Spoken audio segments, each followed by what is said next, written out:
That's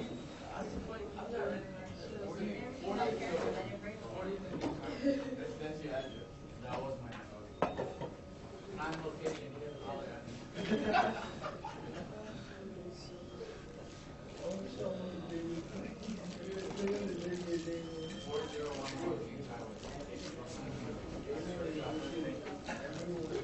Small person.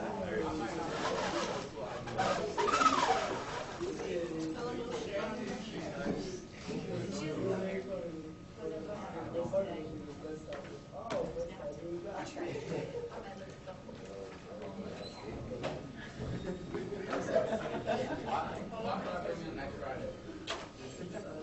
I'm bringing my old school ID.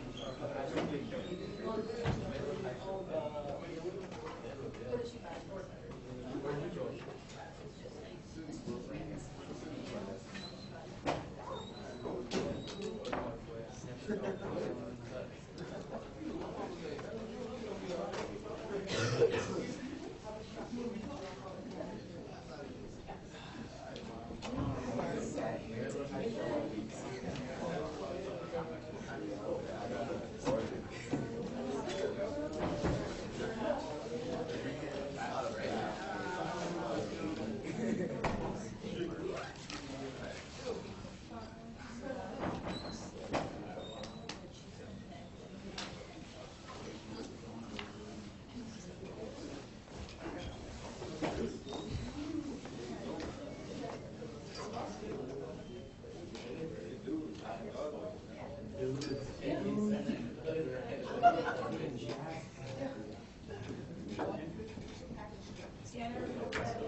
We've always called it liquor store, so we go here.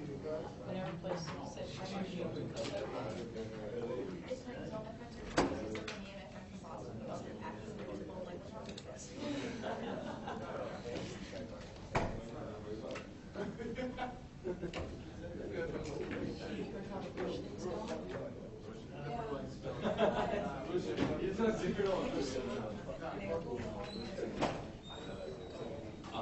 I got a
Hey, schön.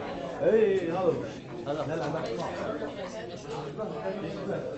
got to bid on baskets and stuff. She won her basket. None of us won our baskets. So she won a basket. I have to sweet talk her into sending one to my daughter. My daughter apparently has to for her now. And she's a big user.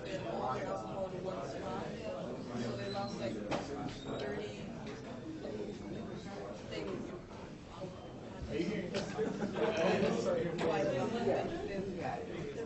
He had it fixed. Back cycling. Hi there. This is Frank Hersey, he's a member of our Board of Visitors. He's an alumni. No, they have to like break break it open and Thank you so pour much it for out. coming today. This is, how are you doing? I got your card. All their beer left. This is one of the faculty who's teaching this class. Oh, okay. Sophomore This is sci like class. three- And this group, today we'll have 3 sections together. Good. The campus that I went to in Germany has one. Where are you from? Where do I live? Where do you live? I live in Sarge. Yeah. The Right. Right. He's an inventor. He's president of On-Site Gas, which generates oxygen and also nitrogen. And then he's the inventor of the quick clock, which is a hemostatic agent. Fire bleeding and stops the bleeding. and drink beer. You got one. Yeah, you do. Well, I've used it. My son has used it. Then we'll pass a couple facts around. You take one. Yeah. It's a 4x4, and you just clip a little piece off here. And then put it back in a Ziploc bag. We have to say this slide.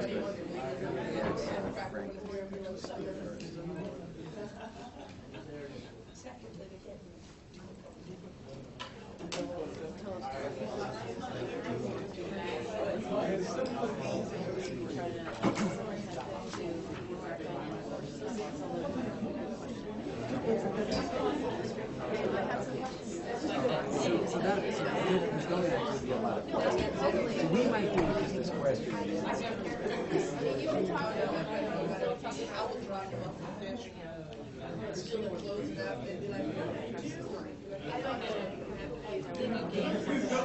And I think usually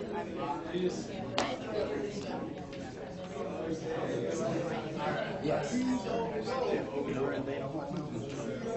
Still UT. Like, where's the thing? Yes.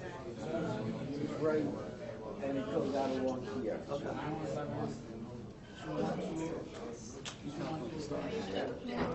one more section. Okay. One more section. No one from Faraci section is here, right?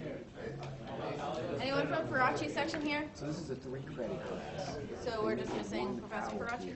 3 classes together. He's going to be joining here. Your section is here. I don't recall having this. Good to go. They're all small classes. This is the one. This is the classes together. All right, today we have, our topic is IP and patents. And we have 2 experts in patents here, Dee Manzione and Mr. Hersey. Well, welcome everyone. So I'm very happy to introduce Frank Hersey. He's one of our own. He graduated mechanical engineer, 1977. He's had just an amazing career of founding companies, inventing and patenting. I just thought that we have a couple of other slides on how patents work and things like that. But Frank, I just thought maybe you wanted to share some of your experiences with intellectual property and the difference that has made to your companies and to how you've been able to make a difference in the marketplace and your experience with patents and how that was an enabler. So, Okay. All right, well, Thanks thank so you. much. Thank you, Lou. Thank you for having me. It's funny, when I started, we were using a slide rule. Right over in Dana is where they taught me to use a slide rule. And that wasn't that long ago. I'm not that old. Think about how far we've come with the computers. It's unbelievable. We were just talking about memory. I've got a business down in, I'm starting a restaurant down in Myrtle Beach, and I've got 8 cameras so I can watch what's going on here. Those 8 cameras are recording 7 days a week, 24 hours a day, and it's storing all those 7 videos for 1 year in a cloud. Now, how is that possible? So anyway, going back to me, I guess I'm a serial entrepreneur, and what I've discovered is the startup is the fun part. And I've started up several, two very successful, some not so successful. But then when it gets on track and it gets boring, then I start looking for something else, and that's why I'm down now in Myrtle Beach starting a restaurant. I know nothing about the restaurant business, but I have somebody that's running it for me. And that's one of the keys to my success, is that I realized if I hired guys and girls smarter than me, I would probably do well, and I pay them well. And for me, that's worked out very well. So I started a company called On-Site Gas, as Lou just mentioned, and we separate the air we're breathing into oxygen and nitrogen, and then you can bottle those gases, obviously, and then you can sell the machine, and we sell them all over the world. That company's 27 years old, and I'm still in charge. I've had CEOs in the past, but I found that it works better. We just let the people do what they're supposed to do. And in that process, I discovered that the zeolite that I use to separate the air we're breathing into oxygen and nitrogen, it has an affinity for water. We knew that because I have to filter the machine before it goes into the machine. And then I had the idea, well, maybe the blood, which is 90% water, might be absorbed into this product. And if you're bleeding, it might cause some coagulation, and it generates some heat, so I thought maybe it might even cauterize. So what I did in West Hartford, where we live, I bought a mouse, and I brought him home, I tied him down, and this is what you have to do as an entrepreneur. I tied him down, I cut him, I poured this stuff on him, and the bleeding stopped instantly. And that was in 1972, I think it was. And I'm sorry, 82. And it worked perfectly. I brought it to Hartford Hospital. They tested it on a pig, and that worked well. So then I went to the patent office, and I filed for a patent. It took, I think, 5 or 6 years to get the patent. It patented in 1989. Now, here's the hard part, and always remember this. It's all about marketing. You can have the greatest product in the world, but if you can't market it, it just won't go anywhere. I did not know how to market. I wrote maybe 10 different drug companies, and I got one reply saying they weren't interested, 1 out of 10. So I didn't do anything with it until 9/11, and I had hired a marketing guy by this time, and I told him about this product. And he didn't do anything for a year, but we were selling the oxygen machines to the military for the Iraqi war. So he went to him and said, "Listen, I've got this great product that stops bleeding, and it's patented, and would you try it?" Well, long story short, they were tested 9 other products, and we tested best. So that was the start of a product we now call QuikClot. It's being used by all 5 of the military branches. It is the product of choice. It's also being used now in hospitals. You'll see it on the news occasionally where someone was injured and it was used. I brought samples. If you just pass them around. I'll start right here. You know this, right? Thanks. The one in green we call combat gauze. And it's a 10-foot piece of gauze that when you open it up, this is under vacuum, so it doesn't look like there's much in there.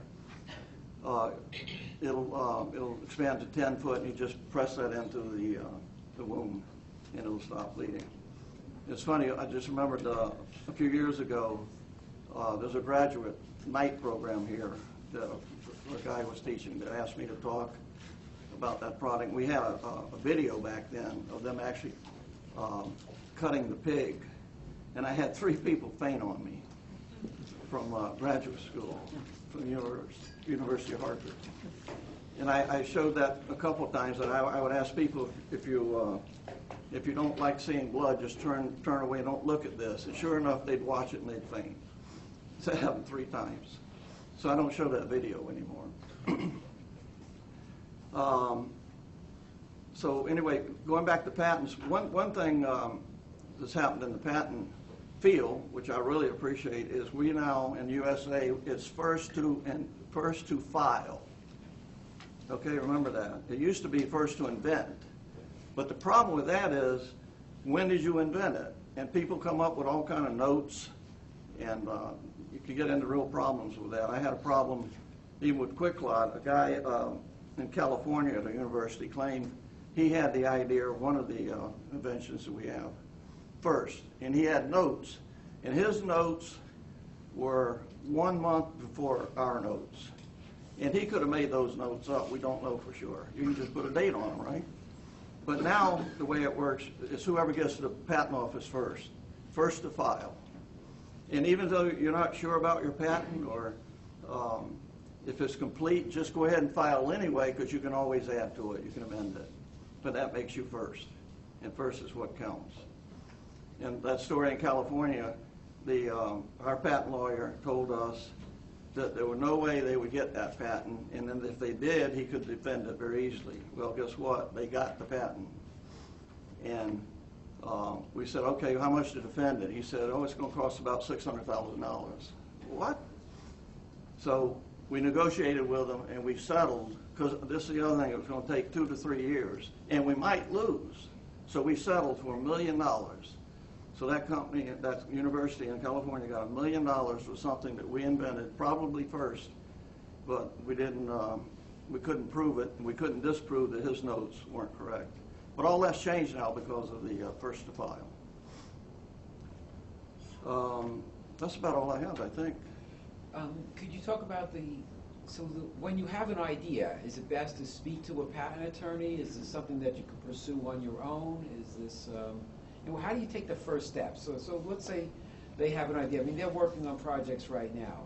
How do you know that this actually could be a patent, that it'll change? Yeah, well, that's a good question. Don't know for sure. Yeah, you don't. Right, you don't. But if you think you might have something good, yeah, obviously you call a patent attorney, and he'll actually take your notes and review them. And that doesn't mean you're going to get the patent, because again, you have to file.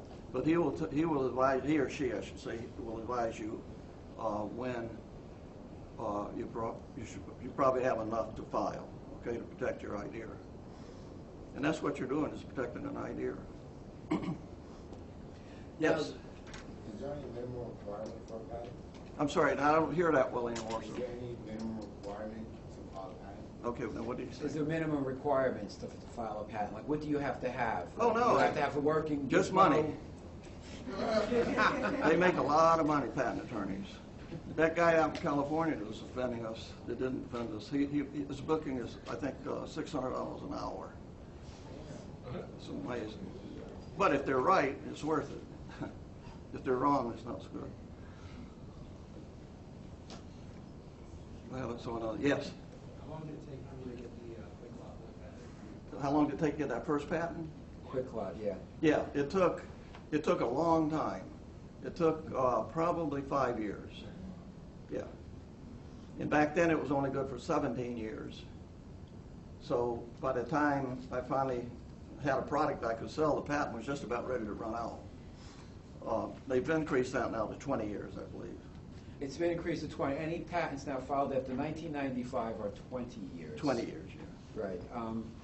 So you had to have run into competition, because there have been things, I mean, there used to be something that when you were shaving and you cut yourself, you used to, a stick, you used to, I remember my dad using this. The septic pencil. Septic pencil, Septic, yes. septic, So there were other things that you were competing against. So this wasn't a slam dunk that you were going to get a material patented that it's a hemostatic agent, because other people had stuff like that. That's a good point. In my case, the competitor's product did not work.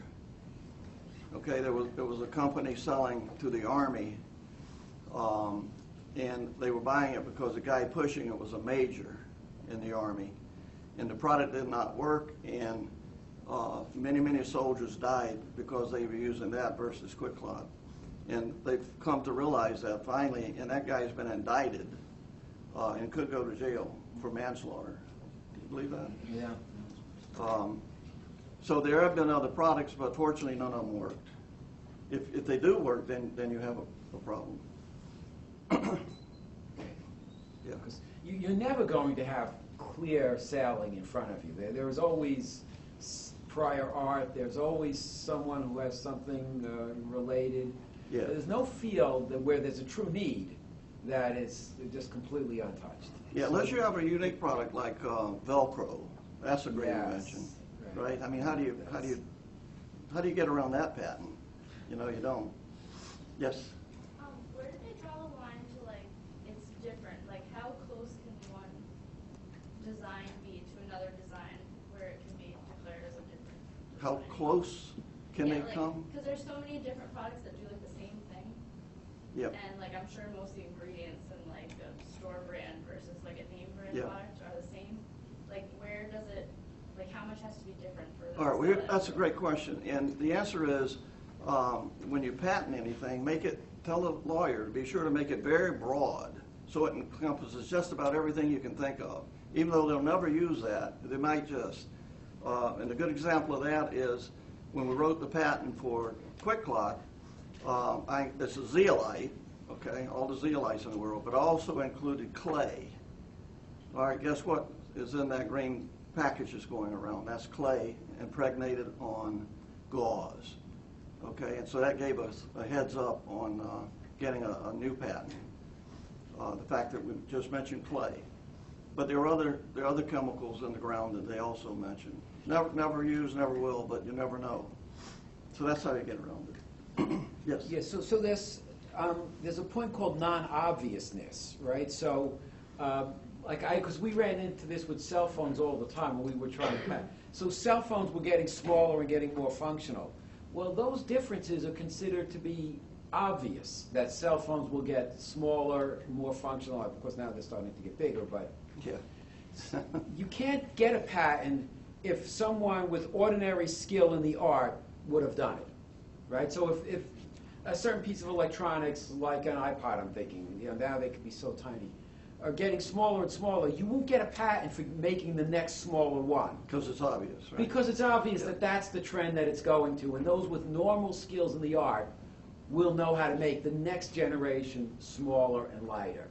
And so you have to break from what's considered non-obvious. Yeah. And that's to one with quote-unquote ordinary skills in the art. Right. So that's something that comes from the patent literature. Okay. Let me ask you guys a question. I'll answer yours in a minute. How many of you think you might be an entrepreneur? So raise your hand if you think you might be. Well, we got one.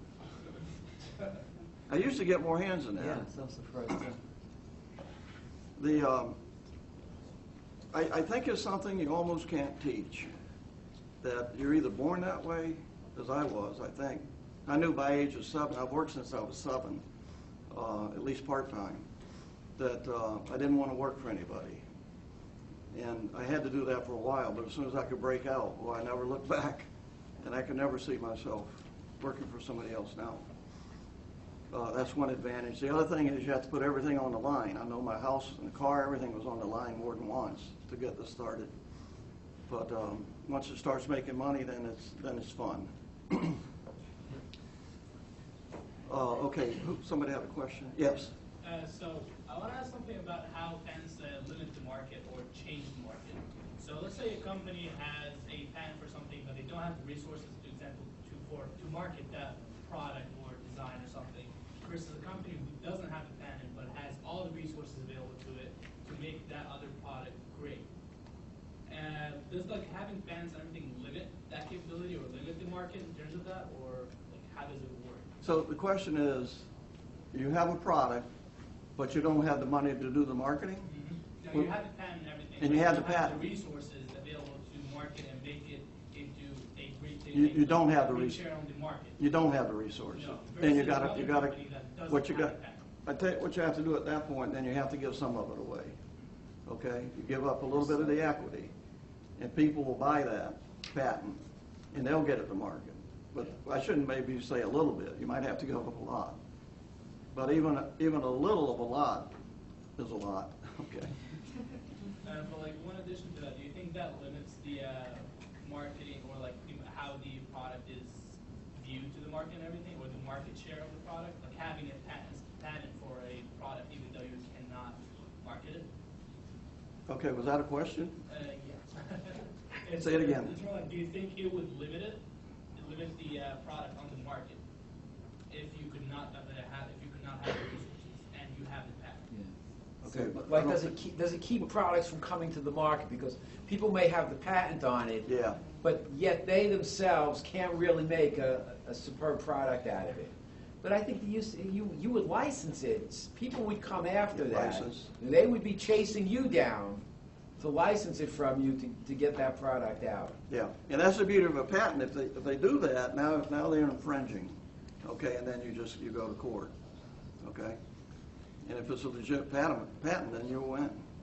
Okay? That's the beauty of a patent. See, one thing, patents are very public because they're very searchable. So if someone was looking to make a product in a certain area, the first thing that you would search is the patent literature. Now, you would spot a certain patent there and say, okay, I'm trying to come up with a new type of grass fertilizer, let's say. So I will check the patent literature and say, oh, this is pretty close to what I wanted to come out with. Looks like there's a patent there. But I don't see, but the patent's 6 years old and there's no product that has ever come from it. So therefore, you would start to look into, say, maybe I should approach them about coming out with this product. Yeah. So in a way, it encourages products to come out, right? Because it puts it out there. This is what I've invented. It also says it's up for sale. Literally every patent, even if it's already been commercialized, is someone may buy the rights to it and still want to come out with another product. Right. You can have multiple products coming out with one patent. That's right. Yep. The other part of the patent office is copyrights. I know I copyright. It's not that expensive. It's not like a patent. It might cost you $500-600. But this new restaurant that I've started, it's called Marshview. So I've copyrighted that name in case I want to franchise it or even sell it. It's copyrighted. Nobody can use that name for a restaurant, Marshview Restaurant. Actually, I call it Marshview Seafood Kitchen and Bar. That's copyrighted. And I have a marina down there. That's Marshview Marina. That's copyrighted. So all this protection is there. You just have to spend a little money to get it. Yes? So once the patent expires after like 20 years? Or 20 years, yes. Is it like up for grabs for anyone? Oh, yeah. Or Oh, yeah. can it be renewed or how does that It's gone. Okay. Yep. That is an important factor, that affects the pharmaceutical industry in a very strong way. In fact, literally, Pfizer has lost thousands of jobs in this state because a lot of their blockbuster drugs went off patents, right? A lot of their cholesterol drugs and other things went off patents, and so then they become generic. So they sell those drugs for maybe $8, $10 per pill. Once they go off patent, they could be sold for 40 cents a pill. Right. And so, of course, the margin goes out. So they needed a steady stream of these called blockbuster drugs on patents. They didn't have that. That's why the whole center in Groton has been, reduced. It has major effect. These patents have major effects on companies. Now, what they can't use is the name. A good example that comes to mind is Viagra. That patent, is that patent expired? I think it is. I think it's expired. But yes. you'll never see another Viagra other than, Right. I'm sorry, who has that? Pfizer. Pfizer. Yeah, I think Pfizer has that. Yeah. Yes, there's hands everywhere now. So if the patent expires, but there's a company still making product 20 years later, can somebody else improve on it and sell Yeah. it? No. Yes. So when the patent expires, you don't get like anything, like you don't even get like 1 day to No. renew, literally the second day. I don't think so. I've never heard about it. I don't think so, no. So they could have someone standing at the patent office And they do. by the, wow, okay. Yeah. The generic drugs come out within weeks of the patent expiring. Because you know when it's going to expire. No, you know when it's going to expire. It's a certain day.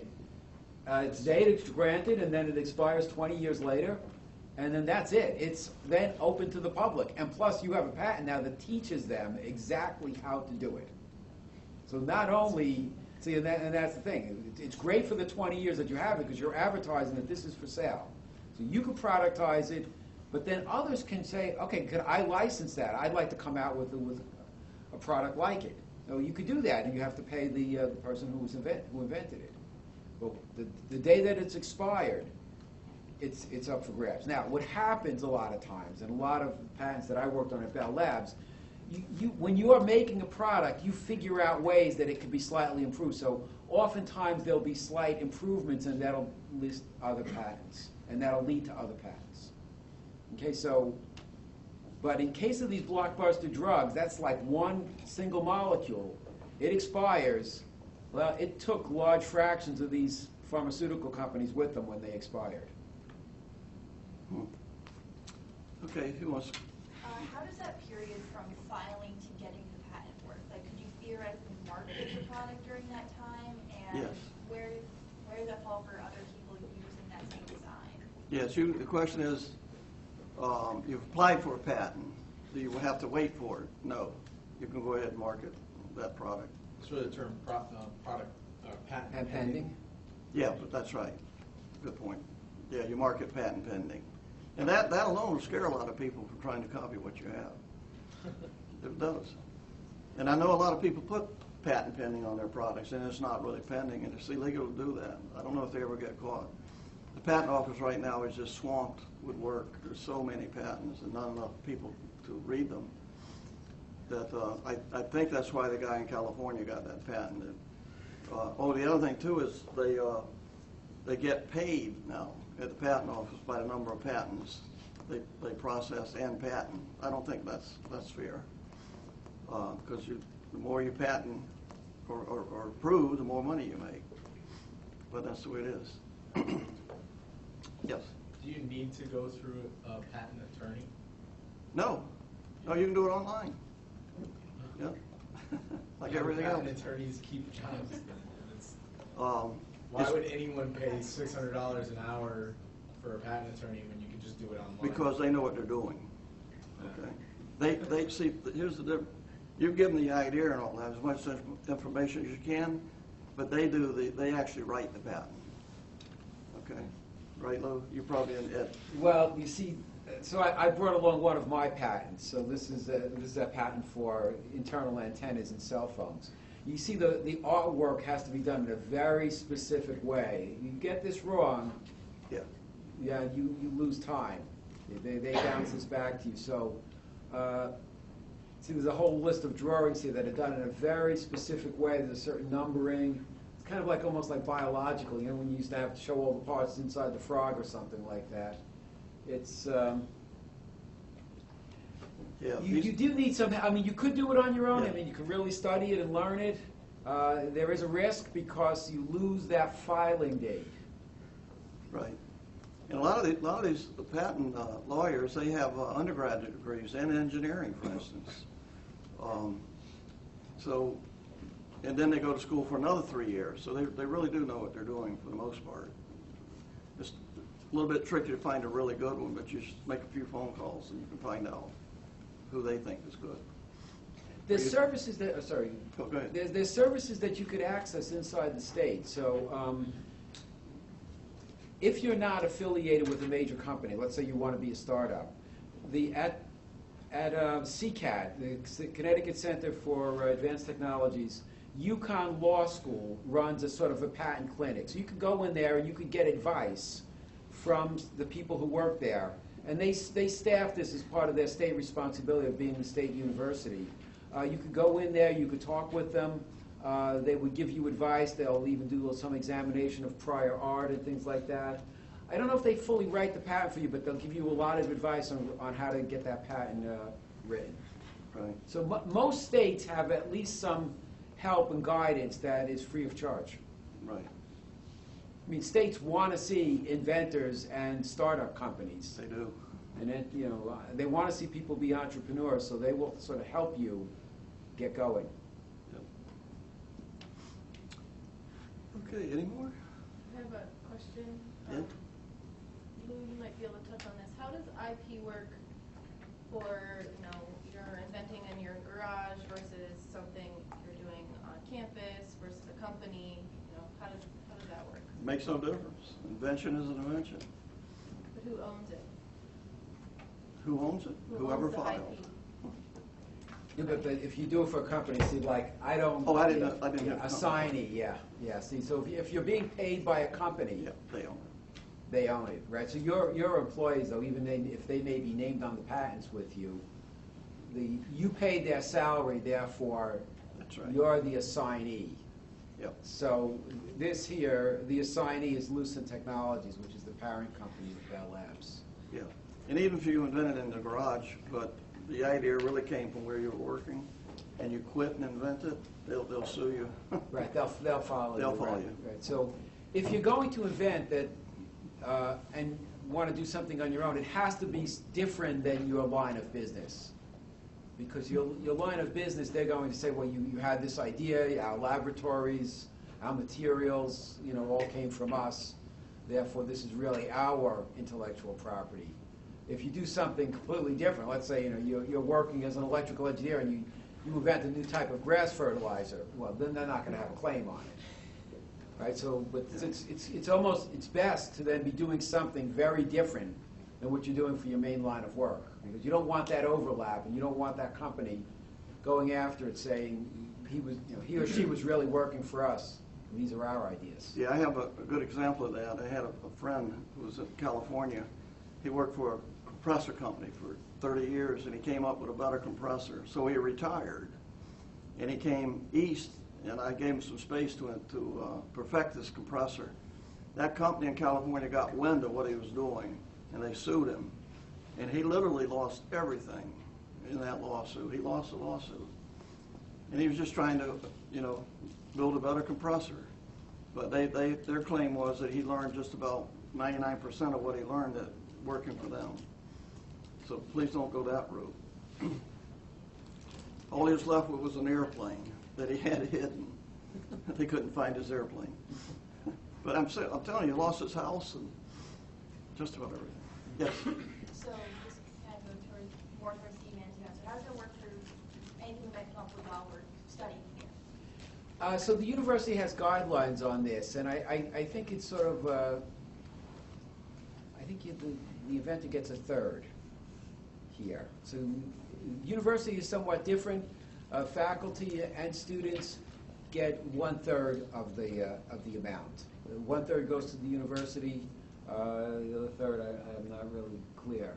So it's split in the university. In a company, they pay your salary, but we're not paying your salary. Now, you are involved in the field of study here, you're using facilities here. So universities typically the inventor gets 1/3. So it's a better deal. Profits. 1/3, right, of anything that comes from it. Any revenue that comes from it, the inventor gets a third. Yeah, I didn't know that, but 1/3 of something's better than, right? Does that vary from university to university? I think it's fairly standard across the universities. Like I mean, the famous one is Gatorade at where is the University of Florida? Is it Florida State or is it Florida?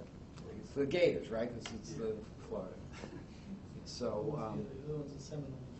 Right, so Gatorade is, made, now that patent is well expired, but it made a ton of money. And of course, Stanford has had a number of patents that generated enormous amounts of money. And a lot of startups have come out of Stanford. So that's why faculty will want to pursue intellectual property and patents, is because you do get a stake in it. Whereas in a company, you don't. So you work for Apple, you work for Google, you don't get a fraction of the patents. I have 17 patents, but I don't get revenue from any of them. How is that acceptable in this country? Why is that? I'm getting very angry right now just hearing all this. It's just like, that's horrible. It's why Because are it's companies and people allowed to steal from other people? No, they're not stealing. They're paying you a salary day in and day out. But people are paying the school money to come here, so why would we want to allow the school to take 2/3 of revenue from a product that we designed with our own intellect? Well, that we paid to attain? Well, let me clarify that. If you do it outside, let's say you do it as part of a capstone project, and so you had guidance and you had teammates and you had other things, then it's part of the university's program of study. If you do it out on your own, then, and it's not related to a capstone project or a project here, or steel bridge competition or something like that, well, then it's yours. Yeah. But how about in a, like, The line of company, though. business? Businesses hire people because of their skills and their prior training to coming in to aid that company. So if you invent something while working for a company, you're obviously doing it with job skills that you had. Right, built up Yeah, over many yeah. years, right. You may have been working somewhere else for 20 years. So how But come, you like, if accepted I- the salary, and to be honest, you sign a legal contract to say that my inventions will be, since I'm collecting a salary here, my inventions will be assigned to my employer. This is fairly standard, this is not unusual, it's kind of the usual case. So I have a perfect example. So the head design engineer for Jaguar went to work for Ford. That's why Fords are starting to look really good now, Yeah, because Oh, really? they resemble Jags. Yeah, right, yeah. Now, you're right. how come Jaguar can't go after Ford? Because that guy is coming out with patents for Ford that he acquired or came up with while he was working for Jaguar. One What difference- stops that? One difference might be the different types of patents. So there's two different categories of patents. Just Right? a slight The design- difference. Yeah, there's there's a a design patent, and, yes, yeah, I think I have that. That's Yeah. method. Yeah, there's a utility patent, let me just see this here. So there it is, right? So, design patents are only for 15 years, and second, I think that they're much harder to get. So, they're not as well protected. Because you could say in a sense that even, that Apple products borrow design from the Bauhaus, you know, and Audi cars. Right? I mean, a lot, if you read design articles, Apple has used this sleek kind of Audi, which was a design strategy that came out of 1930s Germany called the Bauhaus. So design, ideas keep coming around, the Art Deco and other things. Much harder to claim that you own that design. So that's why I think it is. However, there have been many cases where people have moved companies, brought some technology, and have been sued around it. So, no, companies take this very seriously, that they're paying their employees to invent. That when you accept the salary, we're paying you to invent. Therefore, when you do invent, that was part of the responsibilities that we contracted with you to do. So it's, again, you do something different than what your business does, and there's no problem. They're not going to claim it at all. But it's expensive for them to fight this, of course. Well, let me ask you this, you have 17 patents.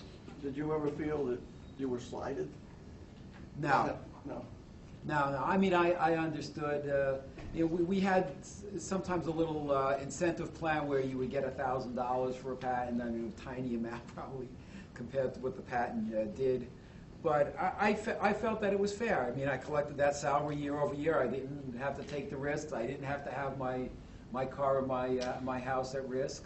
So it's just a different path, right, than an entrepreneur's path. An entrepreneur, you take those risks yourself.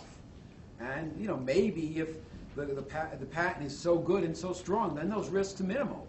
And you get people looking to give you money to go forward with that. So that's the great thing about being an entrepreneur, is you will line up people, particularly in today's climate, where, they are venture capitalists. They are looking for people with patents and ideas that they can invest in. Well, that's a whole nother thing. And the risk there may not have to be as great. Now, they also get a considerable fraction of the interest, right? So you license and you take the venture capital money, well, you may have given them sort of 2/3 of all the revenue that come from that. You have to expect that. They put up the money. But they can hire the marketing people. Well, But you that's need to the get your thing, product right, out there. right. That's right. Otherwise, you're sort of, a David against Goliath. Right. Yes. Related issue, I think they might be interested in talking about is non-disclosure agreements.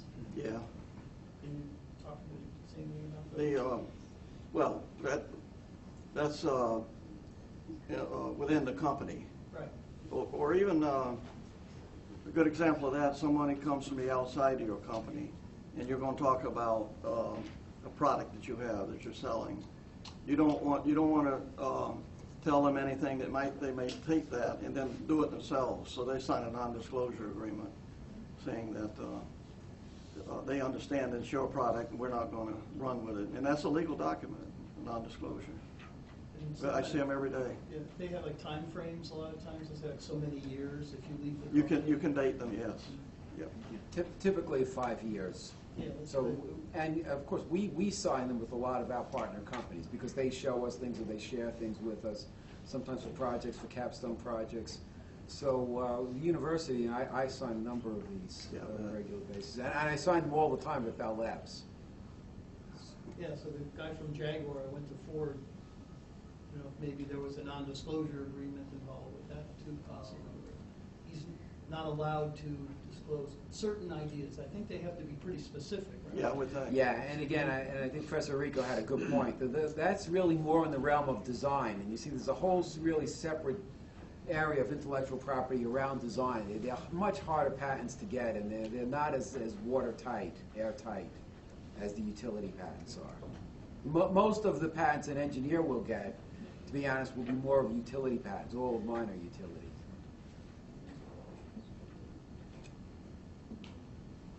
Okay. Question over there. Oh, yeah. If a group of people created a product and the group split up, one person submitted a patent for that product, who gets the patent? Like what happens there? Yeah. A patent always has to be to an individual. A company cannot own a patent. So what if it's like a group of people and they all came up with that idea? All the people in the same company? No, not a company, just a group of people. Oh, well, then they have to decide amongst themselves. You can put all the names on it Yeah, if you you can want. be co-inventors. Yeah, What if one person just like left the group and like just took the entire idea to themselves, but that group had like proof that they all came up with that idea together? What happens then? Did you hear that? Yeah, so what he's saying is that what happens if a group of people, 4 people, let's say, invent something? Yeah. But, so you're saying a patent is issued or not issued? Not issued, and one goes off and patents it himself. Yeah. I will tell you what happened. That patent will be declared invalid. So this comes up all the time. And Frank, you probably experienced this. The patent attorney will really interview everyone who was involved to make sure you contributed to what is claimed. Right? So that's why the claims are very important. Mr. Hersey addressed sort of what's claimed in a patent. Right? And so once you understand the claims, now you have to have an interview of what did you contribute to what's claimed in this patent. If that is wrong, and it could be wrong in 2 ways, it could have people who were going to be listed on the patent but didn't contribute anything. Then the patent is invalidated. So that could be challenged by someone from the outside who say, these are not the correct inventors, patent is invalidated. Likewise, if someone is left off, and they could show, I clearly contributed to this, here are my notes, and I'm not included on this patent, then the patent is invalidated. So you really don't want to go there. You want to make sure that anyone who could contribute, who has contributed, is on the patent as a co-inventor. Because otherwise it's an invalid patent. And then it could be attacked easily By someone else? by another company, by someone else, another inventor. And believe me, they will look to people who've left the company and they will say, did you really contribute to this patent? There's been cases that says, you know, my name was put on it, I really wasn't a contributor. That's an invalidated patent. We used to always be very careful of that at Bell Labs. The patent attorneys used to really grill us of what specifically we contributed. That it has to be defended. 10, 15 years, we could be in, you know, other companies and other jobs. And I think you have to swear it is the truth, right? Oh, yeah, yes, yeah. It's a sworn legal document. Yeah, it's a sworn legal document that what you're saying, that what you contributed is correct. So what would happen if I'm working for a company and I see a way that I think something could be better, and I present it to the company, and the company's like, no, I don't think so. And then I want to run with it on my own, and then the patent makes it, can the company come back and attack me for it, even though they denied my my presentation to them? I would get it in writing that they said it is okay for you to pursue it. Or what if they said it wasn't? Like, what if I didn't even ask? Like, what if they just denied me? Yeah. Then I was like, well, if you're not, the company I'm working for doesn't want to take my idea. So are you still working for the company or are you left? Well, what about left. But that would make a difference, I would think. Even with the disclosure deal, like, because, you know, like, if I had proof that that company didn't want it, but then I made it on my own, I mean, it's like the way everything seems to be going in this conversation, that just if somebody feels like they deserve it, they can come after you, even though Right. they didn't have anything to do with it. Yeah, I think you're walking a fine line. And they probably would not agree to sign anything. Where's the freedom in that? There's none. Well, you'd have to get it in writing that they're giving you the release Right. to pursue that. I agree with Mr. Hersey on that. I don't think you could just go up with that on your own. This happens all the time. It's called orphan technologies. In fact, companies generate enormous numbers of what's called orphan technologies. These are great ideas. They've invested money in them. They took it to a certain thing, but they don't want to commercialize it, or they may not even want to patent it, because they say, well, it doesn't really match our business. Right. This happened a lot at Bell Labs, especially we were inventing chemicals and so on. We said, well, we're not in the chemical business. You know, we're an electronics company. This happens all the time in companies. It's called orphan technologies. A lot of times, the company will be willing to release it, but it has to be around sort of a specific paperwork to say it's released. Okay? Because they still own it, even though they choose not to commercialize it. There are other companies, and this is called kind of like a pocket veto, where you sort of put it on the shelf. You don't want to ever see this product come to market because it's going to compete poorly with something you already have out that you're making more money on. Let's say you found a cheaper way to do it. You may not want to see this thing see the light of day. And companies do that. They'll sort of just keep it in the background. Say, we're not going to productize this thing because our margins are so good on this. This happened to a lot of big companies.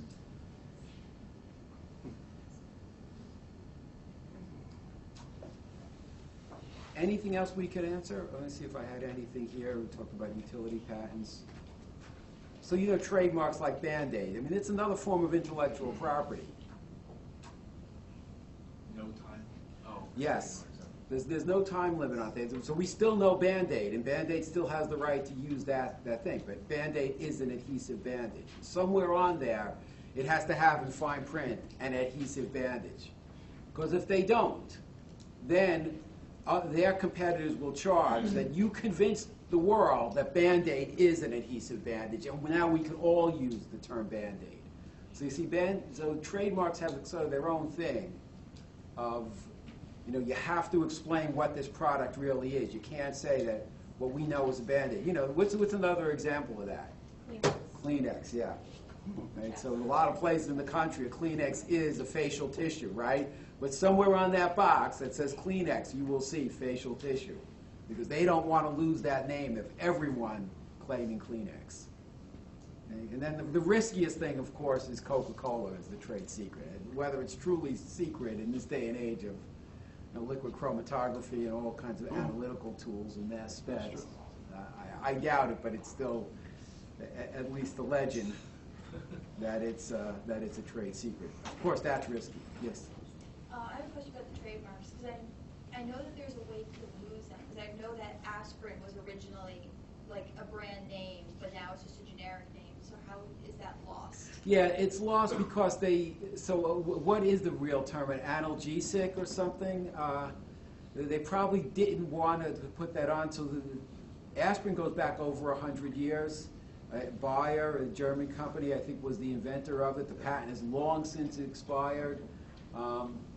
Yeah, but I guess we do know that as just aspirin, so somehow they have lost that. They didn't do what I mentioned you had to do, which is you had to make sure that you say that a Band-Aid is an adhesive bandage in Kleenex. If you don't do it, then it just becomes clearly they've been hurt by that, but they still command, try to buy Bayer aspirin versus the generic brand. There's a factor of 5 difference in the cost. Somehow it hasn't hurt them completely. That's a good question. They let it slip. Well, I was just thinking about that. Can you actually patent aspirin, or could they? Yes, but it has run out a long time ago. Aspirin is acetylsalicylic acid. It's a certain simple chemical, comes out of benzene ring chemistry, but it's over 100 years old. So any patent on it would have long expired. But it would have been patented, and it would have been trademarked as aspirin. Yep, Because it's not really related to its chemical name. that's right. Okay. Do those things all come together? Do you have to pay a separate fee for a patent and a trademark and a copyright and a trade secret? And, like if you invent something, because like it seems like Band-Aid should be patented also. Yeah, long But they expired though. have I to- mean, Yeah. long Do expired. they pay separately for each thing in a separate process, or how does? Well, like the name QuickLot is trademarked. So you paid separate for that. You didn't. That's not. They're You didn't get separate that because you patented it. No, that was separate. Yeah. I didn't have the name QuickLot when I patented the process. So you pay, for each one of those, you have to pay separately. It's like you're filing for a whole separate Yes. thing. Yeah. Yeah, and copyright now. So those of you who kind of read electronic books, you know, if you read something like by Arthur Conan Doyle, like Sherlock Holmes, you get it for like 99 cents. Well, why? Because it's more than 75 years old, Yeah. right? So it's off copyright, which means anyone could just offer it. So that's why you see big reductions. So it's like the blockbuster drugs. Once these things run out, Yeah. there's a big drop off. And there are multiple types of trademarks too, right? It's not just one blanket trademark. You've got trademarks on names like Band-Aid. Yes, right. Trademarks on like a logo. Right. Microsoft Yes. Yeah. Yeah. logos. Icons. Yeah. There are different kinds. I was just kind of actually looking at that last night. There's called service marks. There's trademarks. Yeah. I forgot what the service mark is. That might be more like a brand name.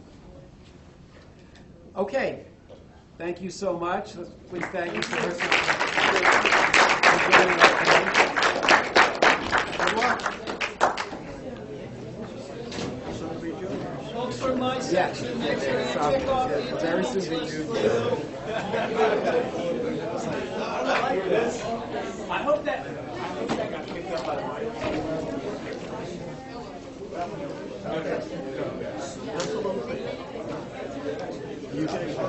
Oh yeah. Yeah. Okay. Market and sell. Oh, great, yeah. The first time my son was shaved, he had to go out to the gym. And the person before touched himself down. He doesn't want to go to school. Don't you have a stop? I gave him a stop. The first time my son shaved, not shaved. He thinks he's going to shave